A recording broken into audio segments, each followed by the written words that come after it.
আসসালামু আলাইকুম। কিছুদিন আগেও ইসরায়েল যখন প্যালেস্টাইনের উপরে হামলা করত, বম্বিং করত, তখন আমরা নিরুপায় হয়ে তাকিয়ে দেখতাম।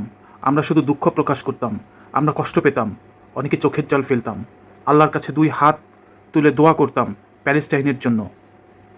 এমনকি ঈদের দিনও তাদের উপরে নারকীয় হামলা করেছিল ইসরায়েল, শত শত মানুষকে হত্যা করেছিল। রিলিফের খাবার নেওয়ার জন্য লাইনে দাঁড়িয়েছিল প্যালেস্টাইনিরা, সেখানে হামলা করে শত শত মানুষকে হত্যা করেছিল, শিশুদের হত্যা করেছিল, হসপিটালে হামলা করে হত্যা করেছিল। আমরা শুধু সেই দৃশ্যগুলো দেখেছি আর চোখের জল ফেলেছি। আমরা কষ্ট পেয়েছি। আমরা আল্লাহর কাছে দুই হাত জোর করে বলেছিলাম, আল্লাহ তুমি এর বিচার করো। এই পৃথিবীতে তাদের পাশে তুমি ছাড়া আর কেউ নেই। কারণ মুসলিম দেশগুলো তখন আরাম আয়েশে ব্যস্ত ছিল। আরবের যে দেশগুলো ছিল, সৌদি আরব, মিশর, জর্ডান, কাতার, ওমান থেকে শুরু করে যে সকল দেশ ছিল, সবাই তারা নিজেদের ভোগ বিলাস আর আরাম আয়েশে ব্যস্ত ছিল। কেউ কিন্তু প্যালেস্টাইনের পাশে এসে দাঁড়ায়নি। জাস্ট মুখে আর কলমে দু কলম লিখেই একটা শোক বিবৃতি দিত। এই হচ্ছে মুসলমান। কিন্তু আল্লাহ হয়তো পৃথিবীর মানুষের দোয়া কবুল করেছে। আজকে দেখেন ইসরায়েলের উপরে ইরান যেভাবে হামলা করছে, প্রতিটা হামলা আমরা যখন দেখছি, আমাদের বুকের ভেতর থেকে আলহামদুলিল্লাহ চলে আসছে। আমরা আনন্দে উচ্ছ্বাসিত হয়ে যাচ্ছি। আমরা আল্লাহর দরবারে আবার হাত তুলে বলছি, আল্লাহ তুমি এই ইসরায়েলদেরকে ধ্বংস করে দাও, এই ইরানের হাতেই যেন এদের ধ্বংস হয়। আজকে কি আনন্দ লাগছে এই ইসরায়েলের এই পতন দেখে, ইসরায়েলের এই ধ্বংস দেখে। আমরা সত্যি খুবই আনন্দিত। আল্লাহ পাক হয়তো আমাদের এই দোয়া কবুল করেছে। সেই সঙ্গে ইরান তার শক্তিমত্তার প্রদর্শন শুরু করেছে। এটা সম্পূর্ণ আল্লাহর ইচ্ছা ছাড়া হয়নি।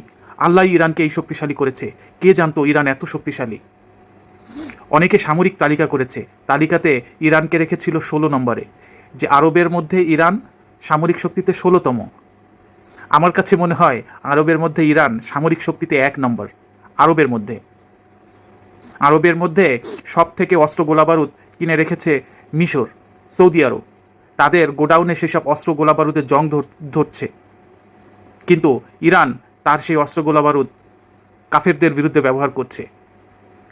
আল্লাহ অবশ্যই তাদের সঙ্গে আছে।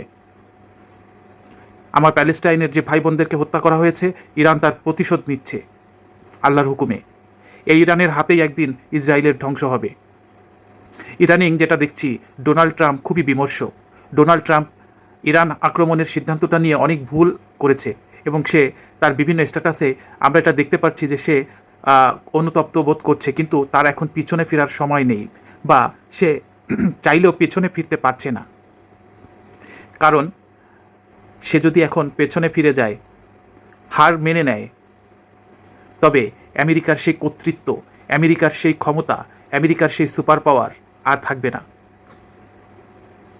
তো ইরান যেভাবে আক্রমণ করছে, ইরান যেভাবে মিসাইল হামলা করছে, এবং ইরানের হাতে এখনও যে পরিমাণ মিসাইল আছে, সেটা দিয়ে ইরান আরও 2 বছরের মতো এই যুদ্ধকে কন্টিনিউ করতে পারে, যেটা ইসরায়েল বা আমেরিকার জন্য সম্ভব না, কোনোভাবেই সম্ভব না।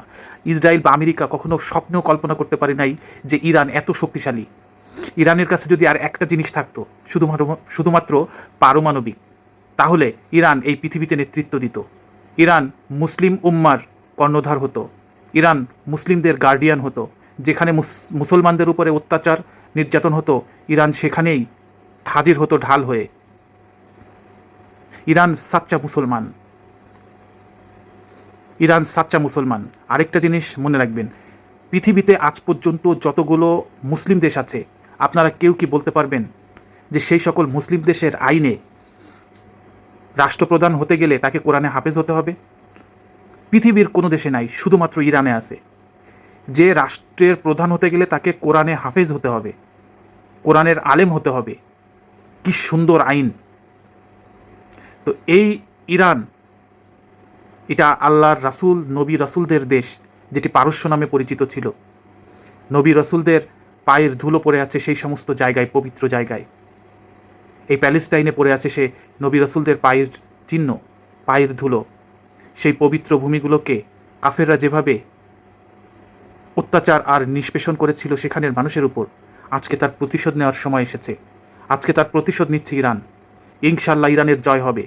সমগ্র পৃথিবীর মুসলমান ইরানের সঙ্গে আছে। শুধুমাত্র মুসলমান নামধারী মুনাফিক, কাফের আর দালালরা ইরানের বিরোধিতা করে এবং তারা ক্ষণস্থায়ী। ধন্যবাদ।